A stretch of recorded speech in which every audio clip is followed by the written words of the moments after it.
Hey, good morning. I'm horticulturist Gary Bachman, and it's time for another daily dose of hort.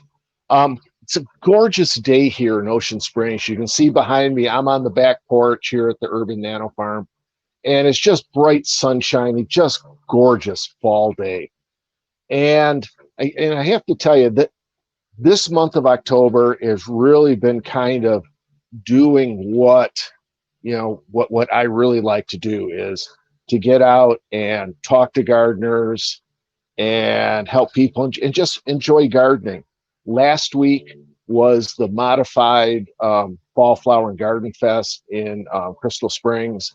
It was Monday through Friday, 9 to 12. I got to speak a couple of times to some great groups. There were great speakers there all week.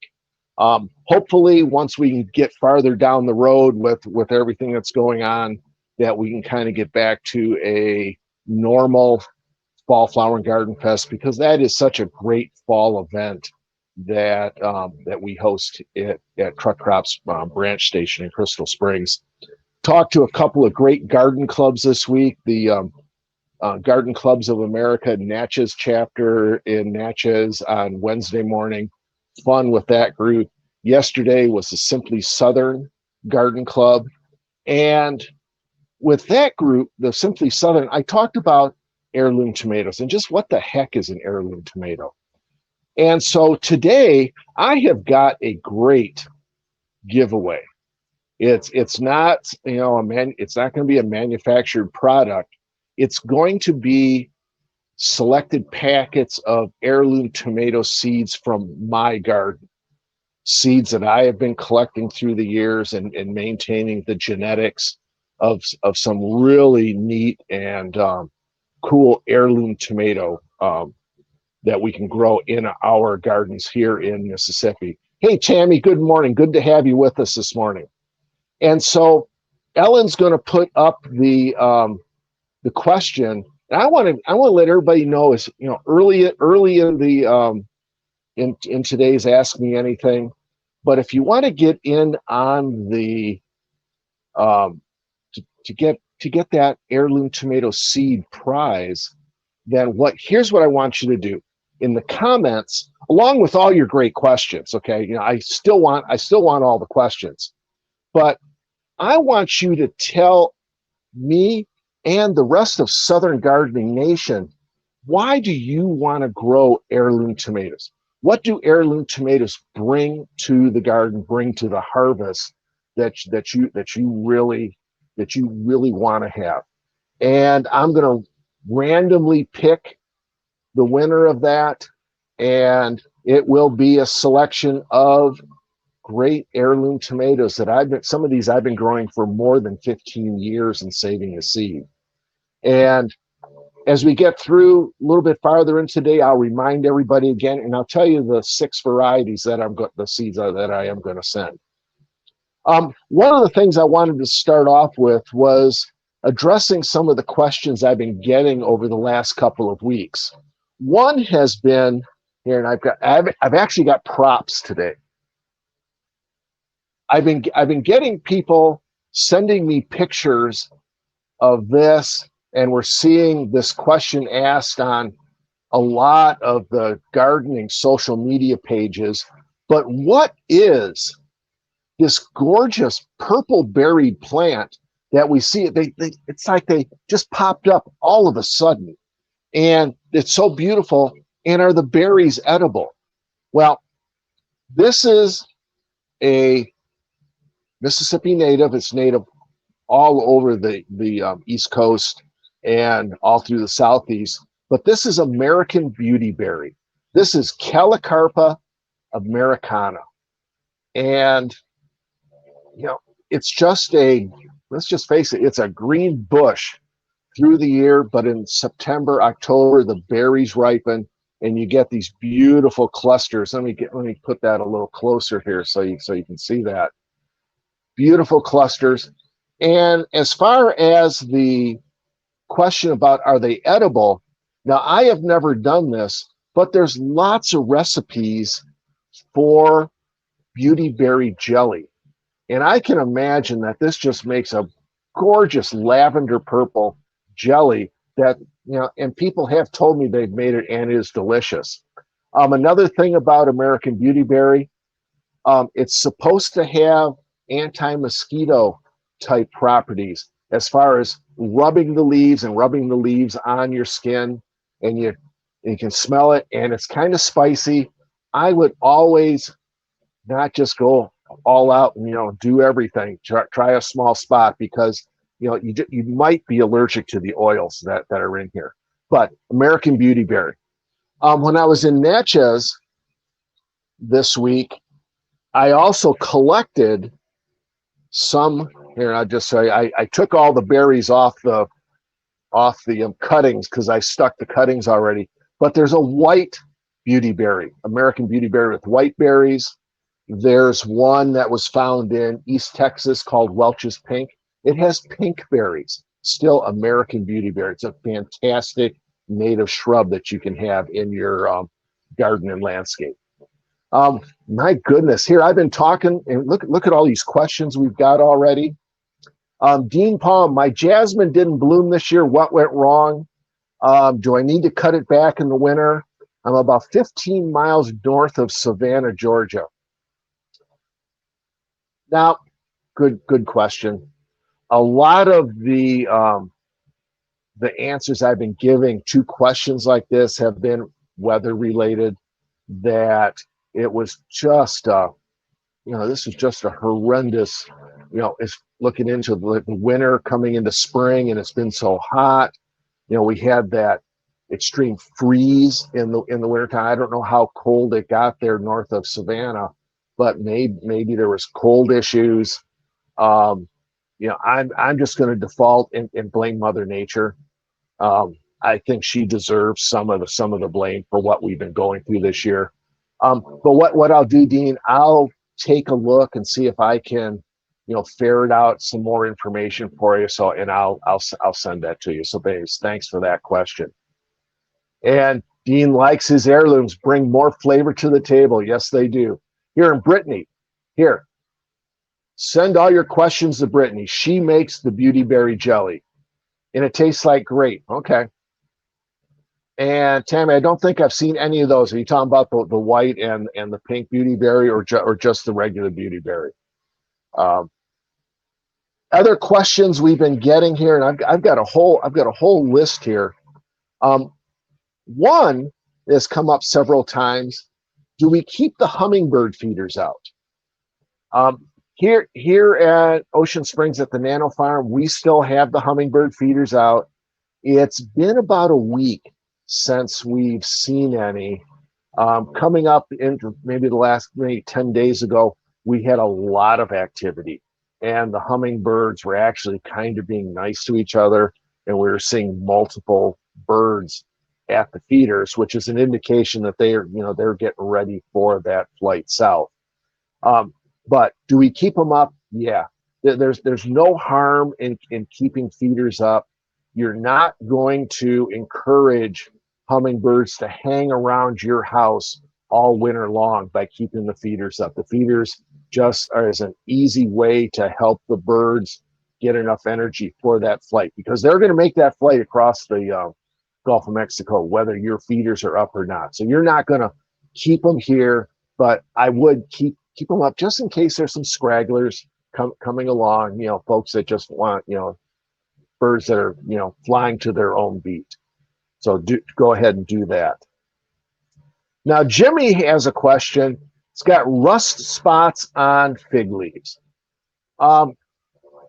If I'll tell you, Jimmy, if you had this question for me in May, then I think let's take a look at what's going on. But here we are. This is October 15th, and those fig leaves are getting ready to drop. It could be rust leaves because it's just been such a brutal summer, and the fig is tired. A lot of our plants are tired now, and we're seeing that in the foliage. But since there's spots in October and the leaves are going to drop, I'd say now's not the time to do anything about that, and just be patient. What I would do is when those leaves fall, go ahead and make sure you rake up all that leaf litter and all that debris from underneath the fig, because if it is a harmful rust, the pathogen could over. Oh, did we? Oh, here. Okay, here we're back.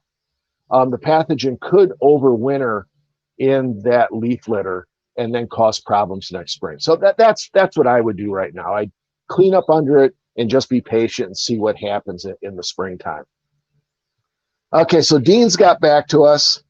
Carolina jasmine bloomed earlier in the year, but did have a wetter summer. It could have affected that white jasmine. That's that Confederate jasmine that you're talking about, which blooms later than the yellow jessamine. So I'm just going to go and stick with the weather issues for that white jasmine.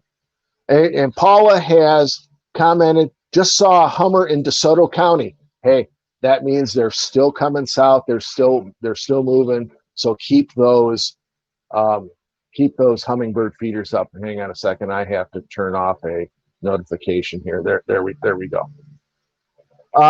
Let's see. Tammy, my fig actually had some figs on it. So is that a first time for you? Let's see here. And we've got a comment from Cindy. Are there any plants or shrubs that will deter snakes? And the quick answer is no. The easiest thing for snakes is keep your grass cut, keep your keep the weeds down in the flower beds. Just don't give the snakes any places to hide. But there's really no snake deterrent. That's really the answer to that. Okay, so let's see here. And then Dean's back. Is hydrogen peroxide a choice for soil water molds? Used it a lot when I was a grower. Good question. When we're dealing in that production regime that we do in greenhouses and nurseries, there'll be products that are injected into the water system or applied as control measures. Tell you the truth, I'm hesitant to make recommendations like that for the homeowner, just because of not having all the information and lack of control. So I'm not gonna say that hydrogen peroxide is a choice. I think it's effective in that high production arena, but not really in the homeowner garden. And besides, hydrogen peroxide isn't labeled for use in the garden, so I don't like to make recommendations about products that aren't labeled for use in the garden. So that's the answer to that. Oh, okay. And so Tammy says autocorrect. Don't we all love autocorrect, right? There have been many times I've had to apologize for things that autocorrect actually was the culprit. But that fig tree actually still has some figs on it. Yeah. And you're gonna see figs on trees all the way up to cold weather. They'll keep producing as we go on. Now, Brittany has the question: Are there any things I should plant in November? Now, if that depends. Are you looking flower wise? Let's put some color in. Let's put the pansies. Let's put the violas, snapdragons, dianthus. Some of the Telstar dianthus I love. If you're thinking of just kind of foliage type of plants, some of the ornamental kales and cabbages are gorgeous. As far as food crops, we're looking at kale, cabbage, collards. Now's a great time for lettuce. Get radishes in, get carrots in, turnips in. Yeah, there's lots that you can plant now. Just depends on what you want to do. And along that line, as far as planting now, I had a question this week about moving knockout roses and other shrubs. Go for it. Now's a great time to do that. Lower heat loads, when you dig those shrubs up, put them in a new spot. Doing it now will let those plants generate new root systems and be able to tolerate the warm weather next spring. So October, November is a great time to move shrubs in the landscape. Well, let's see here. Where are we at here? Maybe you need to prime the pump again, because I only have one comment on the heirloom tomatoes. The prize this week or this month for asking anything is a packets of heirloom tomato seeds from my home garden. I've been growing heirloom tomatoes for about 15 years, and I've got some great varieties, and I save seeds every year. So I'm going to give away a set of those. And the question is, why do you want to grow heirloom tomatoes? And it's going to be a random draw. I want to see why you're going to grow them, how you're going to use them. Give us all that information and share that with everybody else in Southern Gardening Nation. Okay, now Brittany also asks, what do you think is the best time to plant tulips? Really, now.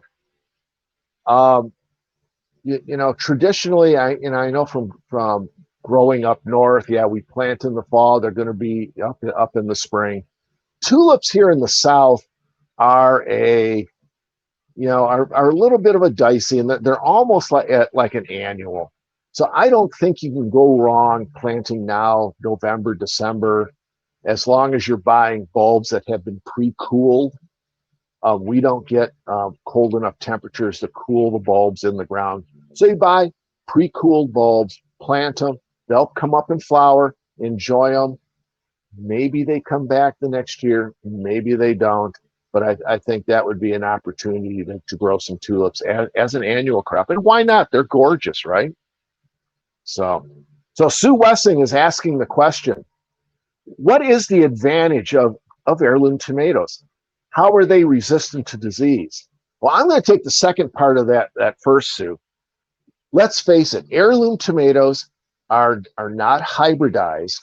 They've been selected for taste, selected for appearance, not so much for the disease resistance. So in Mississippi, we will get every disease known to mankind on heirloom tomatoes, depending on the variety. So, some are more tolerant than others. But what's the advantage is they taste better. They are way better than the Franken tomatoes, or I should say not the Franken tomatoes, but the Stepford tomatoes that we see in the grocery store that look like they're just identical to each other, just popped off the assembly line, and they're blemish free, and they're perfect round, perfect colors. But they just don't have that flavor. And I can say that, and I don't like fresh tomatoes, but heirloom tomatoes taste better. There's also the stories behind heirloom tomatoes. And heirloom tomatoes are regional in adaptation. So not every heirloom tomato, and there are many heirloom tomatoes as there are stars in the sky. Not every heirloom tomato will grow everywhere people garden. Here in Ocean Springs at the Urban Nano Farm, I've trialed more than 100 different varieties of heirlooms, looking for those that will tolerate our heat and humidity. And I've narrowed it down to some, and that's some of the seeds that I'm giving away that have been good performers for me.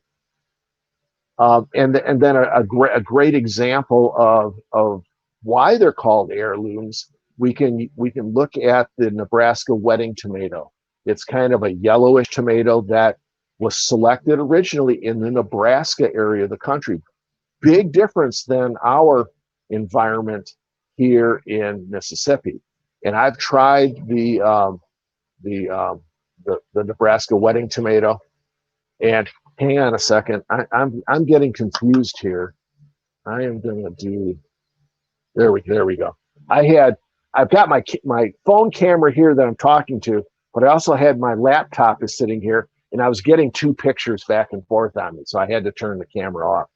But the Nebraska wedding tomato was a tomato that was selected and developed in Nebraska, but the seeds were given to young married couples as a symbol of being productive in not just growing tomatoes. If you get my drift, but they're seeds that are handed down within families, just like a piece of furniture. It's called an heirloom.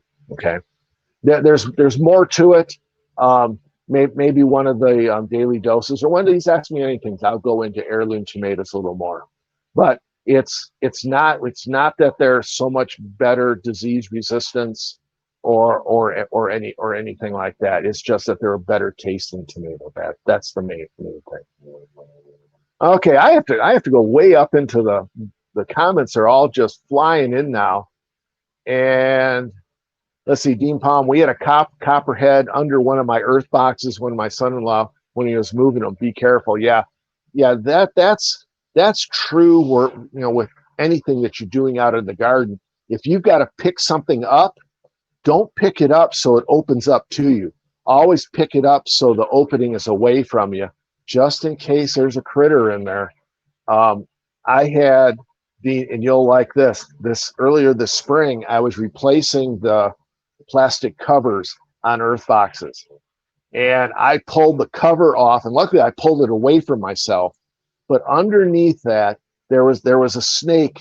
Oh, it was probably 18 inches long, and it was all curled up underneath that that plastic cover.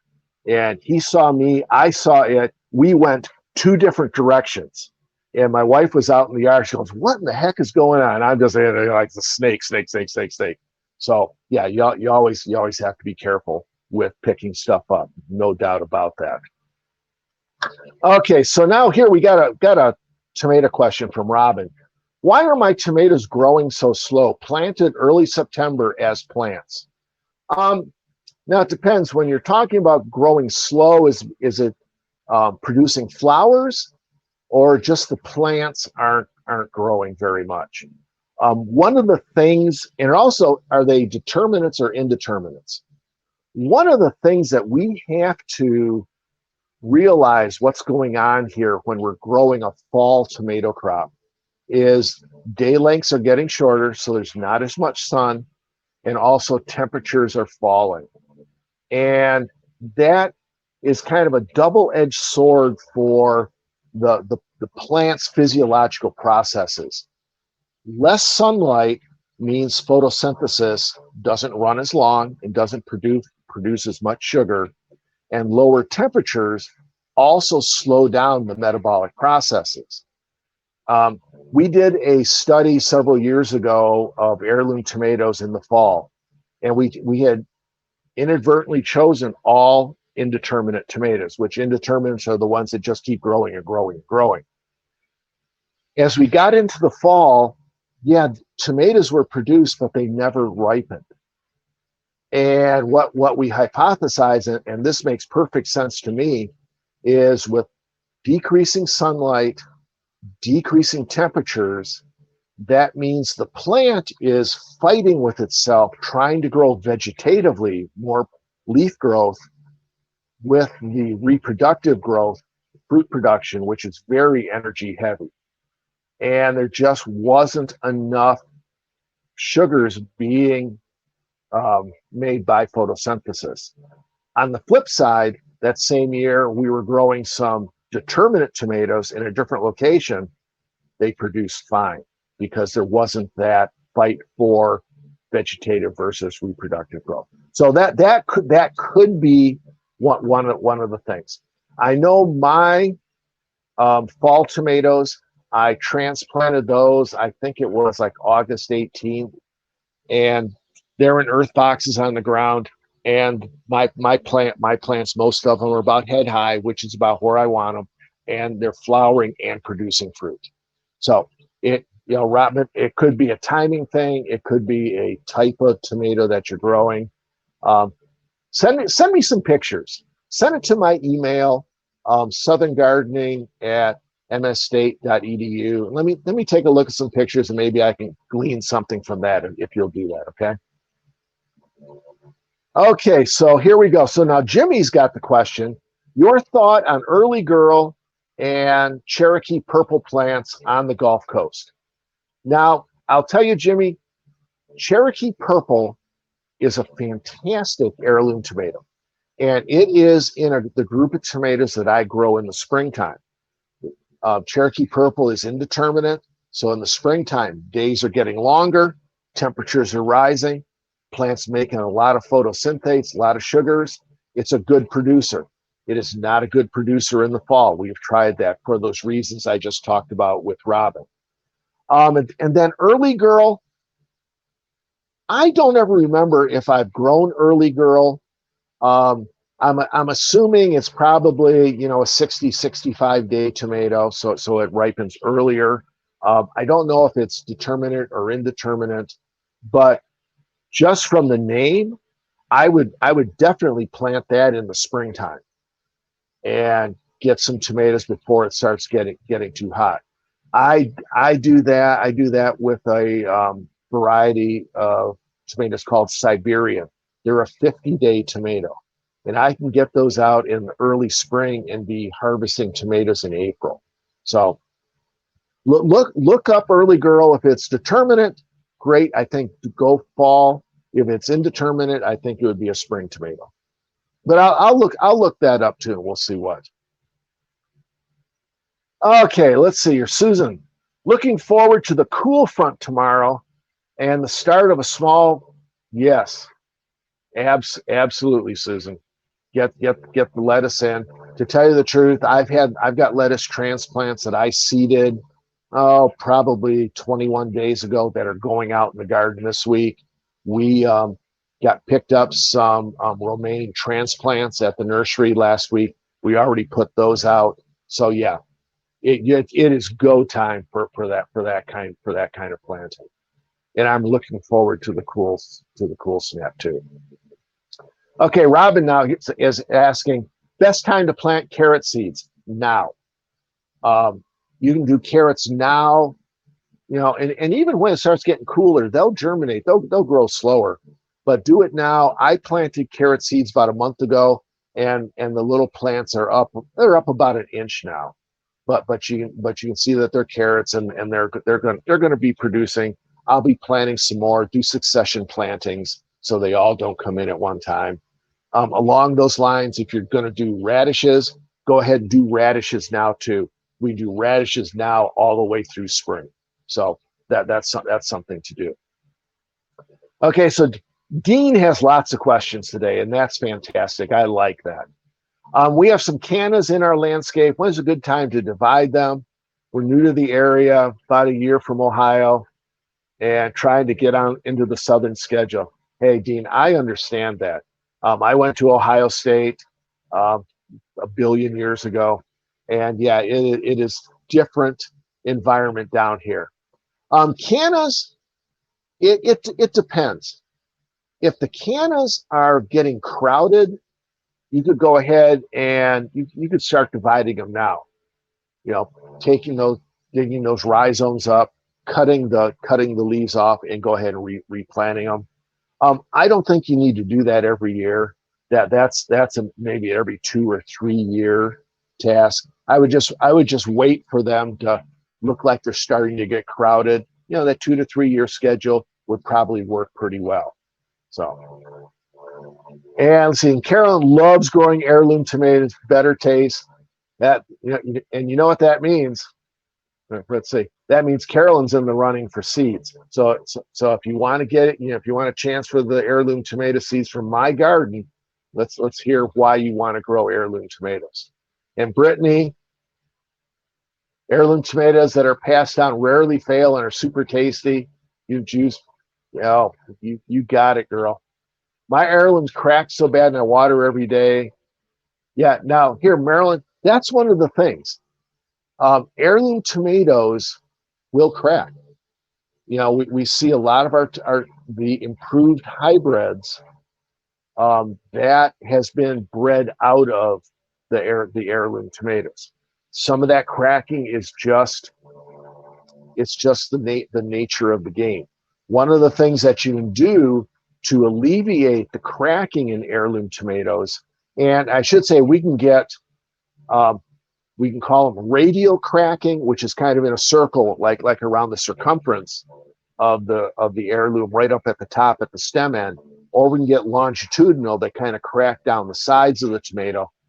And the longitudinal are directly related to water uptake. A lot of water available when those cells are actively elongating. A trick that I do is I'll look at those heirlooms, and if they're starting to show some color on the blossom end, on the bottom of the tomato, I pick them and then bring them inside. Sunny window. A great place to put tomatoes and let them ripen are next to your coffee maker, because most of our coffee makers, if they're plugged in, are actually running in that area around the coffee maker is a couple of degrees warmer than other parts of the kitchen. And you know, people want to say, well, they were vine ripened. Well, let me tell you, as soon as a tomato starts to show some color, it's got all the sugar in it it's going to have. And letting it ripen inside, it will ripen beautifully. It will taste the same. And you don't have as much pest pressure, disease pressure, environmental pressure that could ruin that tomato. So try that next year. It is a tip that will work, okay? Okay, Marilyn Terrell, can we leave dahlias in the ground through winter in southwest Mississippi? Oh, good question. I am sure that there are some varieties that would tolerate those, the temperatures. I would think if you were more southern, where I'm at, you could leave those in the ground. It's one of those. Here's what I would tell you about that. It's one of those plants that if you want to go to the work of digging them up, storing them correctly, and then replanting in the springtime, hoping that they survive the winter, I say go for it. If that sounds like a lot of work for you, I would say buy me dahlias every spring. Leave the ones you've got in the ground in case they overwinter, but buy new ones in the spring.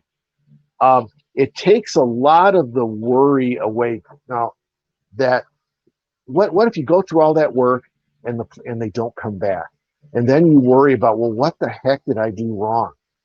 I followed the directions and it didn't work. That's a lot of angst that I try to help folks get around that by, look, it's easy to buy new plants every spring. Dahlias are not that expensive unless you've got like an acre of them, but they're not that expensive to go ahead, plant, and enjoy those plants as they grow each year. It's just my thoughts on it. You go either way. Okay, so Robin's back with her with her tomato question. Plants are growing and are determinants. Good. Few flowers. I would just say because they were planted in mid-September, that's the reason that there's few flowers on those plants. They still need that time from transplant to that physiological maturity to go from vegetative growth to reproductive growth. So I say be patient. Be patient. Okay, and so we've got EFPC. My fig tree that I started this March is trying to grow figs. Should I pop those off or will they ripen? I say let them see what happens. It doesn't make any sense to me to knock any developing fruit off, because if you leave them on, okay, and the weather turns and you don't get any, well, you don't get it. If you pop them off and the weather doesn't turn, you don't get any. So that's what I would just go ahead and leave them on and see what happens. So I think that would be that. Let's see, where'd we go? I lost it. Oh, Brittany. With carrots, do you have to make a mound out of the soil for them to grow properly? It would depend on how rich or how deep your planting bed is, and what variety of carrot that you're growing. In my I have I only have 3 raised beds, and one of them is where I grow carrots in. And I use potting mix, and it's a bed about 8 inches deep. And I'm not using real soil. I'm using professional potting mix, just like I use in the containers. And I don't, just because I've got a good friable growing mix for those carrots to go down and elongate. Yeah, if you were worried about that, yeah, go ahead. It won't hurt anything. You know, if that's what you want to do, that would be perfectly fine, Brittany. So if you want to do that, go for it. And then Robin, I've never tried heirloom tomatoes. Want to try some in the spring? Hey, you're in the running to get some heirloom tomato seeds. So hang in there. I'll try heirlooms. Okay, Sue, great. Dean, graduated from Ohio State in '74 in horticulture. I earned my PhD in horticulture in 1998. OH. You know what you have to do now. Okay, Lorraine, I've got a young Leyland cypress trees in my yard and they keep dying. Should I just dig them up and get something different? I'm in Northeast Mississippi near Columbus, Starkville. I need something fast growing for a hedge. When we look at Leyland cypress in Mississippi, they're okay for a while. They get a canker, and that just kind of affects them randomly. You can have a whole hedge and it'll just affect 1 or 2 in kind of different places in the hedge. I'll tell you, Ellen, if you would look up in the extension publications, there is one on Leyland cypress diseases. If you could share that link for us, if you would, please, ma'am. But there are other types of hedge materials that you could use. Some of the arborvitae might suit your purpose. Something like green giant, wood, and sorry, I got distracted. Dean came back with IO. That's kind of a secret Ohio State, cheer. But getting back to the hedges for Lorraine, yeah, something like green giant, arborvitae will grow big. And let me tell you, it is a giant. It will, it could get 25 feet. Probably take 10 or 12 years to get there, but it could be a big tree. And now Lorraine, Ellen has just posted the link to the diseases of Leyland cypress. So go ahead, take a look at that. That'll give you some more information on kind of probably what you're dealing with. Okay, and Marilyn is going to follow my tip for heirloom cracks. Thanks. Do I have to worry about bacteria getting in the cracks on the ones I have now? Yeah, I'll say possibly. If they're cracked and you bring them in now, as long as there's no fruit flies will find the cracks in tomatoes very quickly. And once that happens, those just go in the dump pile for me. So if some are cracked, yeah, bring them in, watch them. I don't want you to fill your kitchen with fruit flies, okay? But keep an eye on them, and you could still salvage this. It's not a big deal, but something to look for. Now Jimmy's asking, what heirlooms do I recommend? Oh my gosh, you have just given me the open-ended question of open-ended questions. And this is probably a good time to talk about the seeds that I'm giving away for the prize for the folks that are telling me what and why they want to grow heirloom tomatoes. Um, I'm the seed packets are going to include black Ethiopian.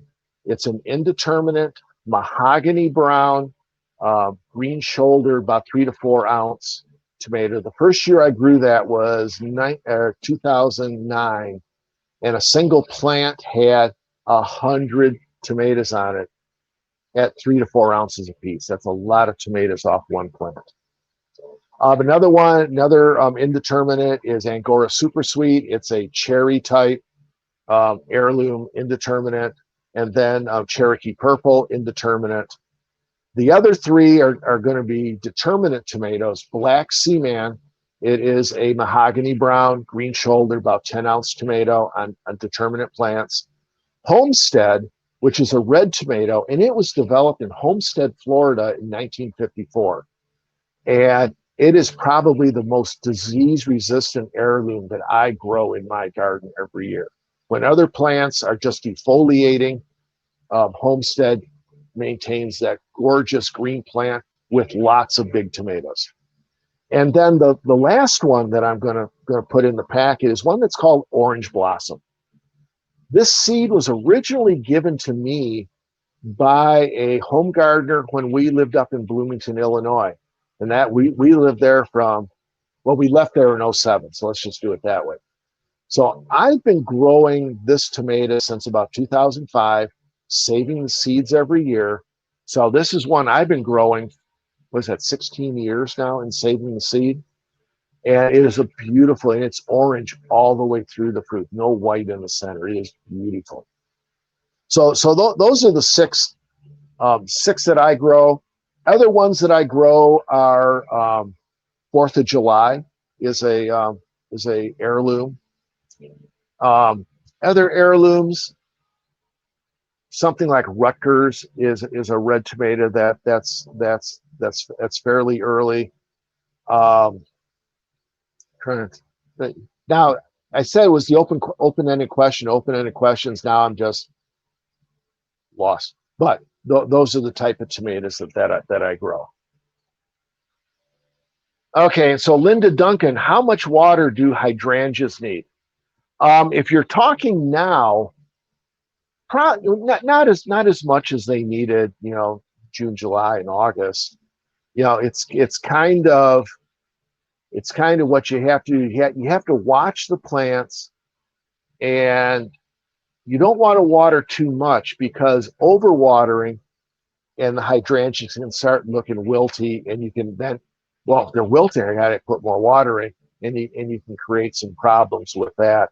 The easiest way to do is take your index finger, push it down to your second knuckle, and feel the landscape bed or the pot that it's growing in. If it feels dry and warm, go ahead and water it. If it feels cool, don't water it. The plant is fine.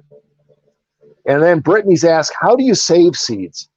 That is one that we will do that for one of our daily dose of horticulture videos.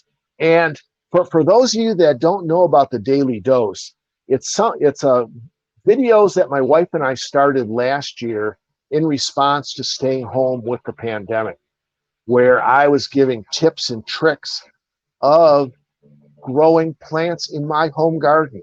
Successes, failures, you saw it all. And what I'll do with that, Brittany, is I was going to start saving some seeds this weekend for the tomatoes.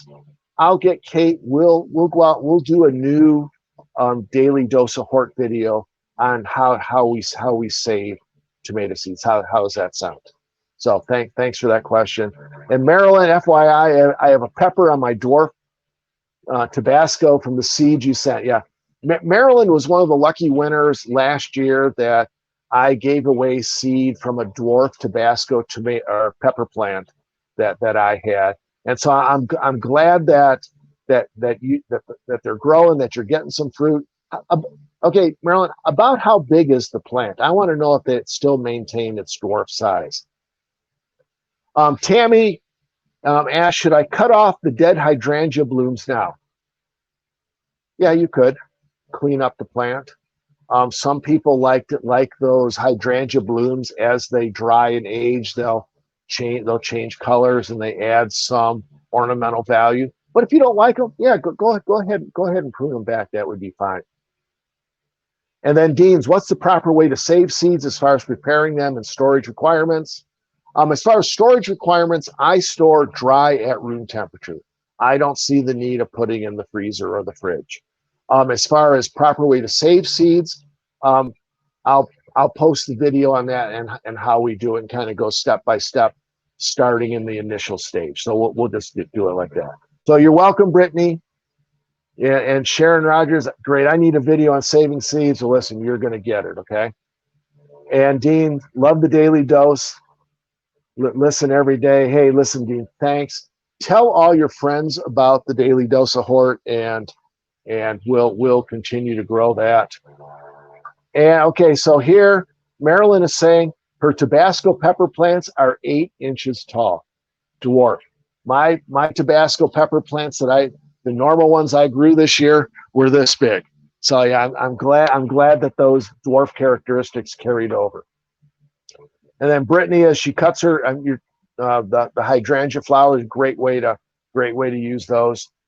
And I just want to give everybody a final opportunity here. Yeah, we're at 45 minutes now. I am about tuckered out here yammering at you with all this, and I didn't even get the half the questions I have written down here. So we'll go ahead and save those. But if you want, to get in a drawing for heirloom tomato seeds from my garden, it's simple. Why do you want to grow heirloom tomato seeds next year?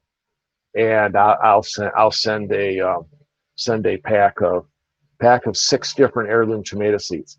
And now here, this is like one of these infomercials now, right? Now, since you stayed till the end of today's Ask Me Anything, if you'll send me a stamped self-addressed envelope, and you ready, Ellen, for this address? 1815 Pops Ferry Road. Let's see if she's going to do that. Biloxi, Mississippi, 39532. And self-addressed stamped envelope, I'll send you just a random pack of heirloom tomato seeds from my garden, and I will run that until supplies run out. So it's limited supplies on the seed. I'm not going to give away all my seed, but I'll share enough. I'll share enough. But 1815 Pops Ferry Road, Biloxi, Mississippi, and 39532. So with that, any last questions? All right, here come the comments on heirloom tomatoes. Glad everybody woke up here. But listen, I really do appreciate,